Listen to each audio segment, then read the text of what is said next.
all this convoluted stuff. What's going on, guys? It is Will here, back again once again for another episode of the Gridiron Talk podcast. We got the conference championship edition this week. Last week with all the games in the divisional round, that's arguably one of the greatest playoff weeks in NFL recent memory. Every single game was a nail biter. Every single game was great. But I digress. We could talk about all the games last week until the cows come home. Most of them came down to a last-second field goal besides the last one, but the last one was just legendary in its own mind. So we won't even talk really too deep about those. They were all great, excellent games. So this week, I know there's a lot of NFL news with quarterbacks, or not quarterbacks, teams getting new coaches and stuff. But we're all going to save that for next week because I was going to talk about Tom Brady's retirement, but I guess it's not true, or maybe it is. It's a big convoluted mess. So I don't really want to talk about any news when that would be the main focus. There's just a bunch of coaches getting hired and stuff, but I promise we'll talk all about that next week. We got 3 more episodes. We got this one. We got our episode next week, which is going to be talking about news and our award predictions because we don't really talk about the Pro Bowl. It's just really there's no reason to. And then obviously 2 weeks from now we got our Super Bowl edition episode. So Shane, do you have anything else to add before we get into this conference championship episode? No, let's get into it. No, yeah, I mean, I agree, man. So, obviously, also this episode's gonna be a pretty short, not really, really short, but a lot shorter because there's only 2 games to talk about. So, Shane, let's me and you just flip flop here. I'll start off with the first game. We got obviously the Bengals versus the Chiefs. This 4 seed versus the 2 seed. Bengals are 10-7. The Chiefs are 12-5, and the Chiefs are 7-point favorites here. So for this game or for this week, there's not going to be a game of the week, obviously, because there's 2. So that really doesn't make sense. And it's going to be a little bit different here. Each game we're going to give 3 keys for each team to win. So I'll go first. I'll name Cincinnati's 3 keys to win, then I'll have Shane do the Chiefs, and we'll just flip and we'll just kind of bounce off each other and then give our final scores. And we'll do the same thing for the Rams and the Niners. So for the Bengals, we got their 3 keys to win. Key 1, the offensive line needs to step up. Joe Burrow was sacked 9 times last week. I know everyone knows that. That's an NFL playoff record, which is just crazy. So the offensive line needs to step up if the Bengals want to win because it's hard to win games when your quarterback's getting sacked 9 times. Burrow and Jamar Chase need to connect early. Jamar Chase is yet to get a touchdown this postseason, but he has had consecutive 100-yard games. And last time these 2 played, the Bengals did win. I think the score was 34-31. Jamar Chase and Joe Burrow both had career days. So if they want to pull off this upset in Arrowhead, they're going to need to keep on connecting like that. And lastly is using Joe Mixon. Now, Joe Mixon is an elite running back, but he's been pretty quiet this postseason. I know we got a touchdown last week, but he still has not been up to the elite production that we know he can do. Expect Joe Mixon to get involved more against a weak Kansas City Chiefs defensive line. So, Shane, do you want to just give your thoughts on those 3 keys for Cincinnati if they want to pull off this upset this week? Yeah, their O-line's got to block better. I can tell you right now, if their O-line cannot protect Joe Burrow, they're not going to win this game. They're not going to have a chance.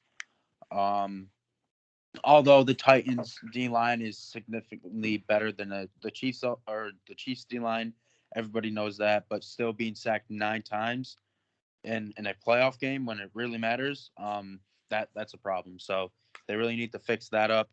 Maybe do different types of schemes on the blocking, on the play calls, whatever they need to do to make sure Joe Burrow doesn't get hit a bunch of times. But Burrow and Chase with their connection, I feel like if they can't get connected in this game, then Cincinnati, once again, they don't have a chance. Like I said before, they need to block. Chase needs to prove why he's going to be Offensive Rookie of the Year. He needs to prove why he's been so good all year long. He needs to score for some points. I know that's not like a major factor with wide receivers, but he needs to prove himself in this game, at least to me. Just because the Chiefs secondary isn't the best, as we saw last week versus the Bills. And then Mixon, he's a pretty good running back, but I don't think they're gonna really focus on him in this game. Like I said, the O-line's been struggling, so I feel like there's gonna be a lot of quick passes in this game. Obviously, we know the Chiefs are fast on offense. They're not that fast on defense. We know they're not the greatest defensively. So I expect a lot of quick passes, bubble screens, stuff like that. I don't really see a lot of balance in the offense from the Bengals this game. Um, I think they're going to do a quick offensive type of a game to try to tire out the defense of the Chiefs. So, and speaking of the Chiefs, their keys to win the game this week, like pretty much what I just said, their defense needs to step up. They've allowed the most points per game in the postseason with 29, which isn't good because they've been relying on Patrick Mahomes a lot these last couple of weeks and throughout the season. Really, they need to get number two is they need to get Kelsey and Hill involved. Um, obviously everybody knows Patrick Mahomes. Those are the two targets that got involved with 13 seconds left against the Bills, and they need to design plays to get those two open all game long. And then the third one is probably the most important. Bring pressure. Chris Jones, Melvin Ingram, they're going to be key factors in this game against a very bad O-line. Chris Jones is a dog. Everybody knows it. Melvin Ingram is a very underrated player. So like I said earlier about Cincinnati, they need to find a way to stop Chris Jones and Melvin Ingram in order to win this game. Yeah, I agree. I mean, for Kansas City, like they're the Chiefs, and it's nothing wrong with relying on Patrick Mahomes, but when they were struggling in the middle of the year, they were relying too much on him, and he was in the middle of a bit of a slump. So when you play a game like this, you have to assume that Patrick Mahomes is going to be perfect, and it's a simple mistake. You know what I'm saying? Like example last week where like when they got that drive to get in the field goal range against the Bills to go into overtime. If he throws a pick, he makes that one mistake. He played a great game up until that point, but if he made one mistake, a pick or like a strip sack or any of that, and then they lose. You know what I'm saying? So they got to really be careful about not having a game come like this because eventually, like all the cards are falling in your favor, but just one bad hand or one bad card, and they lose. You have 2 points, Shan. I completely agree on. Travis Kelce is the best tight end in football. Tyreek Hill is up there with a great receiver. I know his hands are. He sometimes drops some passes, but when he gets the ball, he's very dangerous or run after catch. And bringing the pressure, like you said, is the most important. Chris Jones is a dog. Like you said, Melvin Ingram is very underrated. So if they want the Chiefs to advance to their third straight Super Bowl, then they're going to have to do this. So for my pick for this game, I think this is going to be a great game, but I really think the Chiefs pull it out against a great young Bengals team. I think the Bengals have a bright future, and this is just the Chiefs' year to make their fourth or third straight Super Bowl. I got the Chiefs winning 34-28. What about you, Shane? Yeah, I don't really expect the Bengals to. I expect them to keep it close, but eventually, I think the Chiefs' offense is going to be too explosive for the Bengals' defense. I have the Chiefs winning this game 36-26. So yeah, that's the AFC title game. That is the first game that's going to be on about like 3:30-ish, give or take 3:15, somewhere around there. So this is obviously the NFC title game. This is going to be on at 6:30 o'clock EST. We got this 49ers who were the wild card team, the only wild card team left, which is shocking to see them advance so far. They finished the year 10-7 against the LA Rams, who are 12-5, the 4 seed, and the Rams are 3.5-point favorites here. So before we get into our keys here, this is going to be if I had to pick a game of the week between these two, obviously they're both going to be good games, but this one's going to be the better one. The Rams and the 49ers have a big rivalry, not only because they're in the NFC West, but they just are rivals. The Rams and the Niners, they played each other twice this year like they always do. The Niners swept them, and the Niners have had their number recently. They've beat them 6 times in a row. And another interesting fact here is that every team that has played their division rival in the conference title game has gone to win the Super Bowl. So an example was the Bears and the Packers in 2010 when Rodgers won his first ring. That's every team that's played their division rival in the AFC or NFC title game has won the Super Bowl, which is an interesting fact. So the 49ers obviously are, in my opinion, probably the hottest team in football right now. They are riding a hot hand. And their whole question mark is Jimmy Garoppolo, which is kind of scary because we have not seen what the 49ers can do when Jimmy Garoppolo is clicking. I know Jimmy G is not of the four remaining. He is definitely the worst quarterback, but I don't really think Jimmy G is that bad. So it just makes you put this team in perspective, not only for now but for the future. Like, how good would this team be when Trey Lance develops into the superstar that he's supposed to be? On the Rams on the Rams side of the ball, they are another great team. If they're looking to host the Super Bowl, it's in SoFi, the Super Bowl. It's in Los Angeles. So the Rams are looking to make another home game. If they want to win the Super Bowl, they're going to have to play at home the rest of the year. So that's what you want to hear. So it's going to be interesting to see. This is going to be a great game. And can the Rams finally beat the 49ers? That is the main story here. Like I said, the Niners have beat them 6 times in a row, man, it's not easy to do. That's a pretty big streak for a team like the Rams. You would not expect that. They've been a great team these last 3 years. So it's kind of odd to see them struggle against a team so bad. So for the Niners, I'll go first with the 49ers, and I'll let you talk about the Rams, Shane. So for the Niners to win this game, run, and run the ball. Of these 4 teams remaining, the Niners have an awesome ground game. They need to continue to ride that hot hand. And there's just not much more to say about that. We've talked about before with Kyle Shanahan's offense and his scheming with these zone runs. And that's what they're going to need to do to win this game, is just keep it going. If it's not broke, don't fix it type mentality. Number 2, be careful of blitzing. This is what Tampa Bay did last week. I know that was a tough game for you to watch, Shane.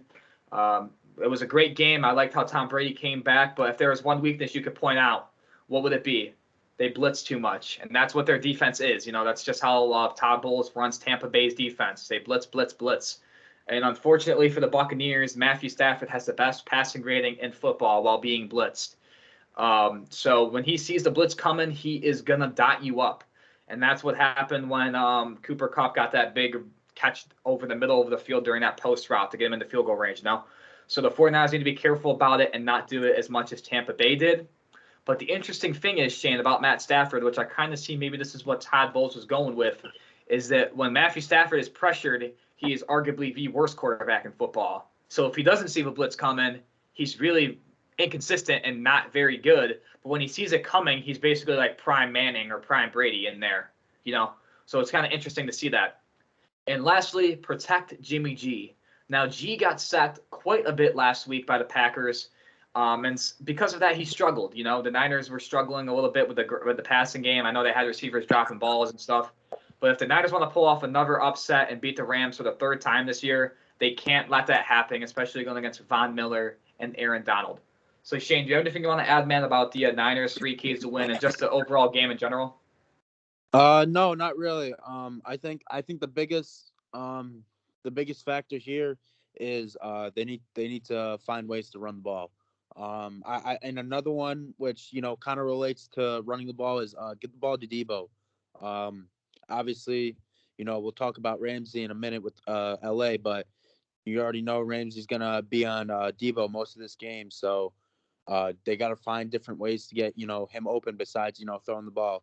I mean, San Fran does that already, but you got to think of new plays, maybe new routes, new schemes to get the ball to Debo in different ways.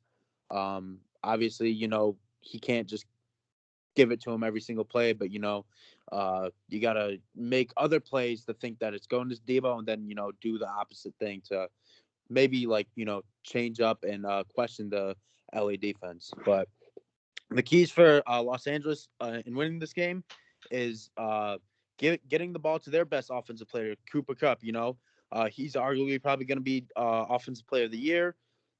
He had a great regular season. Almost broke the receiving record held by Calvin Johnson in 2012, I believe.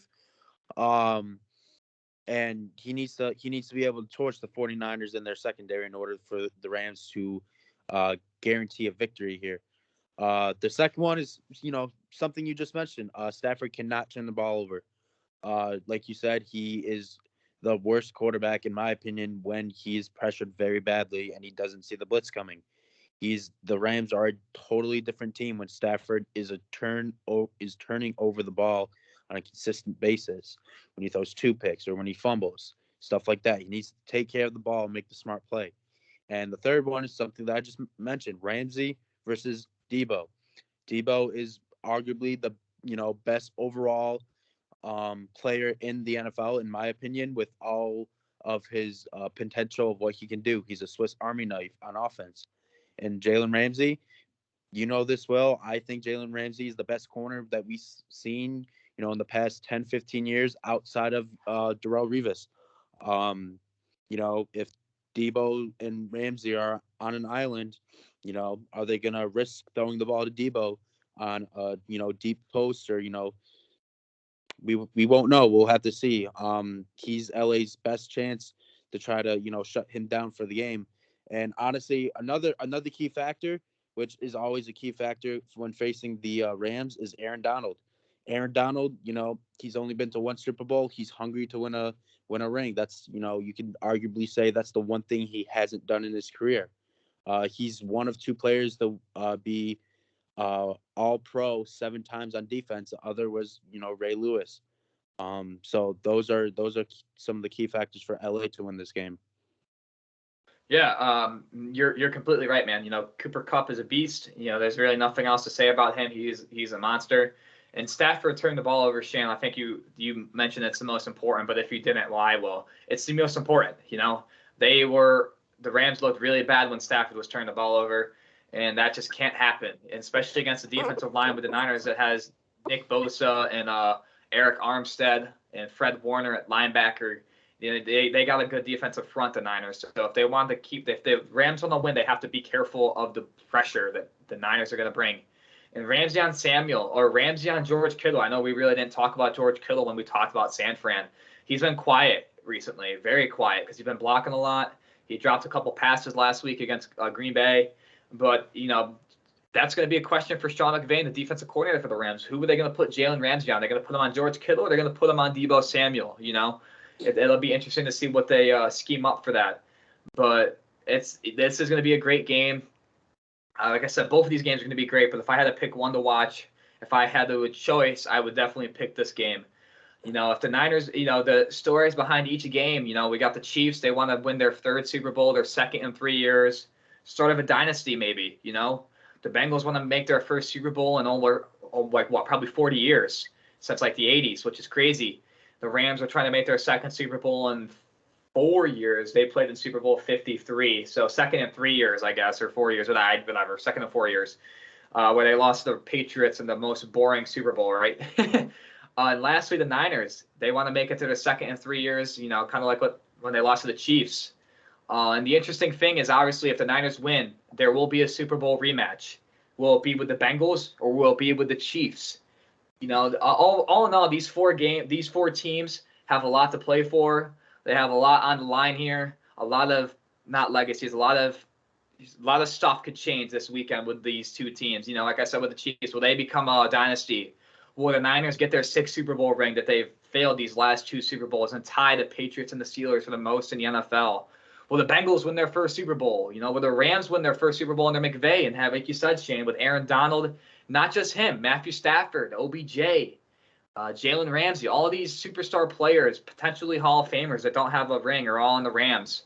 So we got a lot of stories to go up in this week. But for me, this game, unfortunately, I think the Niners, they've had their number recently, and I think they continue it. I think the 49ers upset the Rams, and they go to Super Bowl 56. They win by a score of 24-21. What about you, Shane? I don't know, man. You've heard me say it. You heard me preach how 49ers were, good enough to beat the Packers, just because of their offense. But I think the Rams, they just beat Tom Brady, and you know what, all the news about Tom Brady, whether he's retiring, whether he's not, yada yada yada. The Rams just beat the Super Bowl champs in Tampa. So they're riding really hot now too. I mean, not as much as the 49ers throughout the last couple of weeks and maybe a month or two.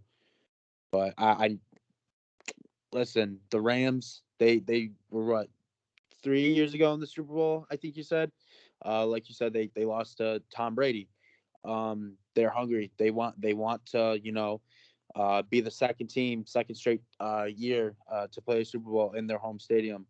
And I just think Ramsey's gonna lock up Deebo Samuel. I don't think Deebo is gonna do much, at least at the wide receiver position. And then who knows? Maybe they'll have Ramsey spy Deebo when he's at running back, or when he's motioning. I just don't think the 49ers will be able to beat the Rams in this game. I think the Rams will finally prevail. I think they will win this game 31-30 over the 49ers and head to the Super Bowl. All in all, this week will be fun. It's going to be hard to top last week. I'm not going to lie, but it'll be a great week of football, you guys. So I know this is a short episode. The run time's going to be roughly maybe a little over 20 minutes. But Shane, there's only 2 games this week, so there's only so much we can talk about with 2 games, But next week we're going to talk about the award. We got the news that we didn't really cover this week. Because I thought Tom Brady was retiring, so I just planned on making this talking about only Tom Brady's retirement. But I guess that's false, or maybe it's not. It's very confusing. So next week we're going to go over all the news that I didn't cover from this week, plus the news that we see this coming week. So a lot of news next week, and our award predictions. Like I did last year. We got the MVP, all the awards, Defensive Player of the Year, Coach of the Year, all of that. We will give our predictions on who we think is going to win those awards and why we think those predictions are and why. And then next week after that, we got the Super Bowl edition, and then that's going to conclude the Gridiron Talk Season 2, guys. Maybe we'll post some postseason, off-season content. I know I only did 1 episode last year. Maybe we'll do a similar thing, just like 1 postseason episode. I'm not really too sure. I guess we'll cross that bridge when it gets there. But Shane, what are your thoughts on the Gridiron Talk, man, almost being over for the year? It's kind of crazy. I remember earlier this year when you said you weren't even thinking about doing it because your buddy didn't really have time to do it, and I kept telling you like I'll do it. I'll me. I like to keep my days busy. I like to obviously love talking football because I'm a football junkie, and it's crazy that it's been what 19 weeks now, I believe. No, 20 because there's that 20 because there's that extra game that was added this year. Or actually, no. Well, yeah, we haven't been doing. Let me actually check. When did we start? Because we haven't been doing it the whole year. Like we started mid-year. I believe we started on week 4, so I would think it's 16 now that I think about it. Let me check real quick. So we started on week 8. Really? So we're 13 weeks, 12 weeks? 14 weeks. 14 weeks? Yep. So, in the end, it'll end up being 16, 17 weeks that we've done this. So, very, very interesting. Got a lot of support from a lot of, different types of people. It's been fun, and I can't wait to see what the next couple weeks of this podcast will show for us. Yeah, I mean, we like Shane said, when I started this last year, my cousin, I just, we were just 2 dudes that wanted to shoot the shit and talk football. It was me and my cousin. Then it evolved to me and my boy Joey. Shout out him. He makes the thumbnails for me.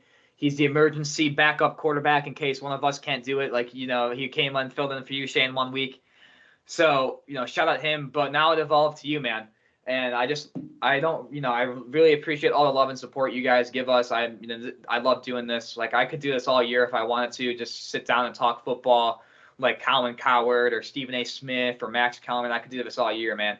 So I really do appreciate you guys' love and support. And I will miss doing this because next year I'll be moving to Buffalo. So I don't really know if I'll be doing it next year. Maybe I will, maybe I won't. Or if I do, I just don't know if I can commit to it on a weekly basis.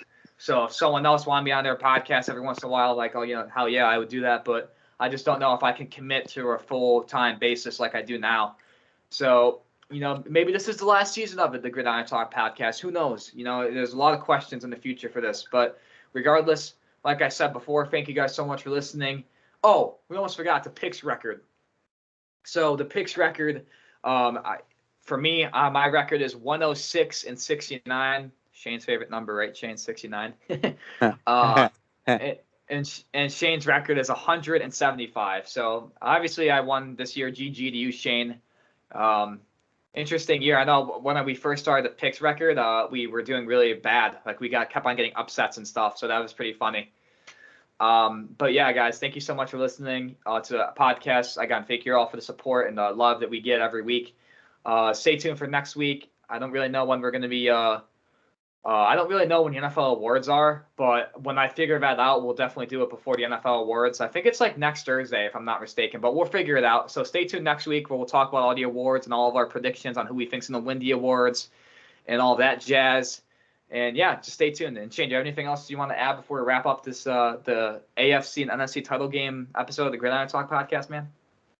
No, you pretty much said everything that I was thinking. So we'll see what happens this weekend.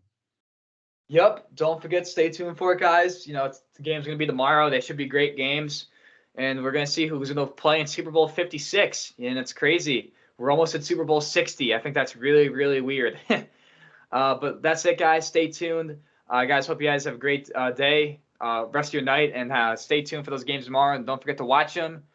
Don't forget to like, favorite, comment, and subscribe. Share it to your friends and family who love football, who are looking for a podcast to listen to, or who just want to listen to me and Shane talk, because it's me and Shane. Who wouldn't want to listen to us talk, right, Shane?